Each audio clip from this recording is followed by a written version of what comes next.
and then he tears the image apart, and this is probably one of the coolest effects in the entire thing. Hello friends and welcome back to another video. Today we're gonna be reacting to and analyzing one of my favorite videos of last year, which is JR Alli's New York City Don't Blink.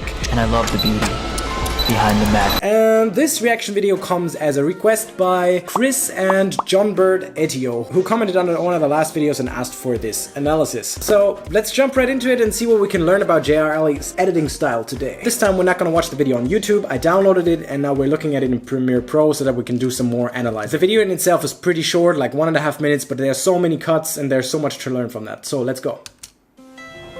One word to describe New York City. The first thing is that you hear is when you hear his voiceover, he has very much reverb on it. If you listen to that again.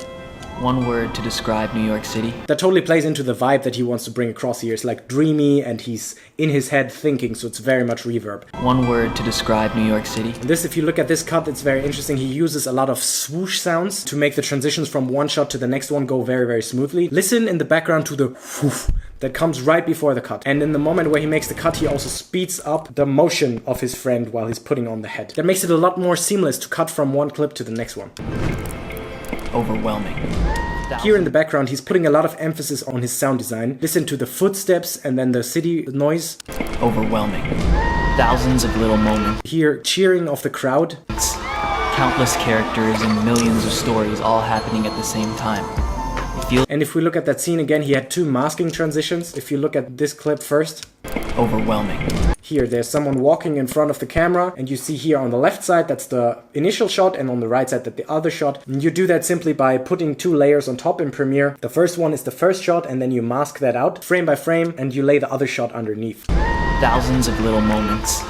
Countless characters. Here he's already cutting very quickly. I counted the cuts. In the entire video, that is I think 1.5 minutes, he has almost 100 clips, which is a very fast pacing. Countless characters and millions of... Here another masking transition. So here you see the first shot and then he starts masking it out frame by frame. That's relatively easy to do. It just takes a little while and then cuts to the next one. That makes a lot nicer transition. Stories all happening at the same time. A lot of reverb. Goes by much faster. Did you hear the sound? First you hear city noise and then next you hear a cycling bell and then also a honking horn in the background. And that sells it very much because then your brain will expect to see exactly that in the next shot. At the same time. It feels like a second goes by much faster here. You blink. There. That gives the video a whole lot more depth than if you would leave those sound effects away. So sound design is really something that makes his editing style stand apart from everyone else. Blink and you miss your shot. I see it as a... Here also another case in which he has a very nice transition. So from here to this shot, and then to this shot. If you look at these 2 connected shots of him behind each other, first he's making this slowly panning movement with his head and he speed ramps it up so that the motion goes faster. And then it transitions into another shot that is speed ramped and has the motion of him taking up the camera. This gives a very fluid motion to the eye. You blink and you miss your shot. It makes it very pleasing to watch. Did you see that? You blink and you miss your shot. I see it as a... And then in the background, he starts putting in a sound effect that is like the autofocus sound effect. I see it as a challenge. This is my playground. And I love the beauty behind the madness. And did you hear that? In the background was the autofocus sound getting faster and faster while the music is building up and rising and the tension is rising so that then the drop in the music comes and he can transition into a very fast montage. Shot. I see it as a challenge. This is my playground. And I love the beauty behind the madness. And the music sucks in, and then comes one of the fastest parts of the video.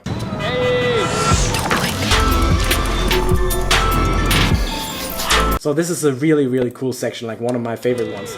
It starts with this shot of him filming his friend holding the phone and then transitions with a warping zoom transition that he probably did in After Effects into another shot, which is a hyperlapse on which he also made graphical overlays so that it looks as if though that was actually recorded with a phone, while obviously it's not recorded with a phone. The way you do a hyperlapse is pretty simple but very tedious. You take a picture, go one step further, take a picture, go one step further, go one step further. And that's why down here you see the people are walking very quickly. And then what you can also see, there's like here you can see the edges are red and blue. That is most likely because he has some RGB split over top of that. And it transitions into a shot of his friend. And in the end of the next 2 cuts, he has very short moment of blur that makes the transition easier on the eye. Here, and in the beginning of this shot. And here, right before this cut comes, here's a blurry shot where the direction goes down of the blur and then it transitions into this shot, and two shots very fast behind that go in the same direction, have the same fluid motion forwards, which is super cool and very, very fast. And then here comes a very interesting shot that really caught me when I watched this video the first time. And here he edited very much to the sound of the music. Let's listen to that. Did you hear that? And that's a glitch that is inside the actual song. I looked up the song, so that is not a sound effect, but it was inside the song. And to that, he masked out the girl and then put her on a layer on top, and underneath made a glitch layer that you can do if you use the effect Wave Warp in Premiere. But this is really cool, and here he has a lot of more fast-paced shots, and they all have some sort of motion, and mostly he connects shots that have similar direction of motion. So if you look at this one here, it's another hyperlapse moving forwards, and then it cuts into the shot of him sliding the car through, which is also moving forward. He has another glitch effect to the glitch in the song. This is most likely gonna be some glitch overlay that he put on top here, and then the train comes in here. And these are very interesting. If you look at this one here, first it's him outside the train, and then here he masked out the windows of the train and put some footage of him walking over a bridge behind that. And then it's flickering to white, and then it's flickering to a drone shot, and then it wipes white. And here he keeps repeating the pattern of glitching to the glitches in the music. Let's look at that again, and here to the in the music. And here another transition. Here's a shot in which he fades in. Here you see that he's masking into a shot of the cars passing by. And behind that then the police officer is revealed. And this is what he's also very, very good at, is pacing. Because now that we had a very, very fast pace, the tempo slows down. We get to breathe a little moment. And we can try to process what just happened in front of our eyes. And that's also the perfect time for him to reconnect the story. And really like the drone shots. City. Do you hear that? The way that he's talking in the voice now, that sounds very much like he used an effect so that it sounds as if though he was talking on the phone to someone who he's telling how the trip was. Like, nothing beats that. That was crazy. I have no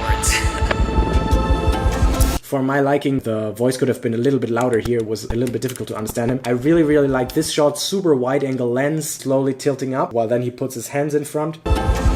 And this can, for example, you can achieve that if you use a gorilla pod and clamp the camera in here, something like this. And then he tears the image apart, and this is probably one of the coolest effects in the entire thing. And that then transitions into a hyperlapse that comes right after. Look at that, that's super cool. That's crazy, I have no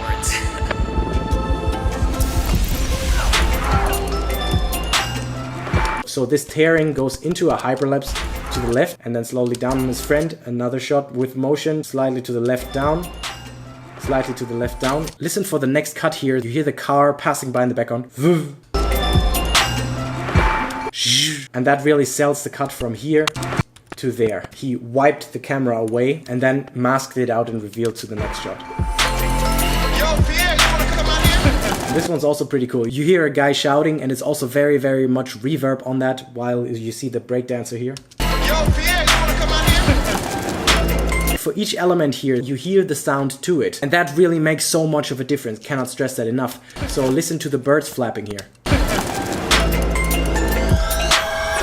This was a really, really cool shot. So how he achieved this here most likely is either with a gimbal or very, very steady hand movement. He's using a zoom lens, and he zoomed all the way out to most wide angle. Then he's moving backwards, and while he's moving backwards, he's zooming in. Can be that he recorded the shot the other way around so that he moved into it. That's probably easier to film that. So very zoomed in on the lens, moving forward. While he's moving forward, he's zooming to very wide angle.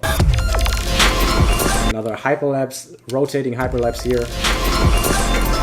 And here very, very fast cuts that all have fluid motion from one motion to another one. Here it moves to the right, and then the image continues moving to the right. And here into a time lapse, and that time lapse is not just static, it's actually zooming in, because in the middle we see his friend standing there. The next time lapse then of his friend, and you see all the people moving around, and it's also again zooming in, which continues to keep more movement in the image. Here in this case he used the fog on the street to mask out the transition. Super cool also. Listen again to the sound in the background. This one also here. You hear the guy clashing on the metal can. Bang, bang. In that moment he wipes the image down and it goes into another hyperlapse that has a lot of motion blur.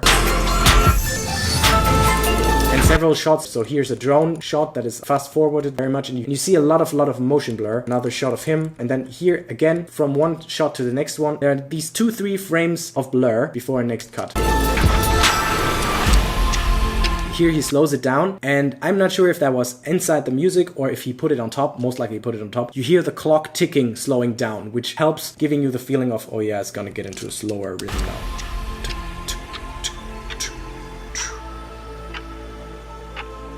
And here's some more just really good shots. I love this shot. It's super cool, super good. And he cuts it to the tick of the clock. Black. Well, that was a really good video. When I saw this the first time, I was really impressed. His editing style is out of this world. One of the best edits I've seen lately on YouTube. If you enjoyed this analysis, then drop a like or a comment down below and tell me which video I should analyze next. Over there you find some similar videos. Until next time.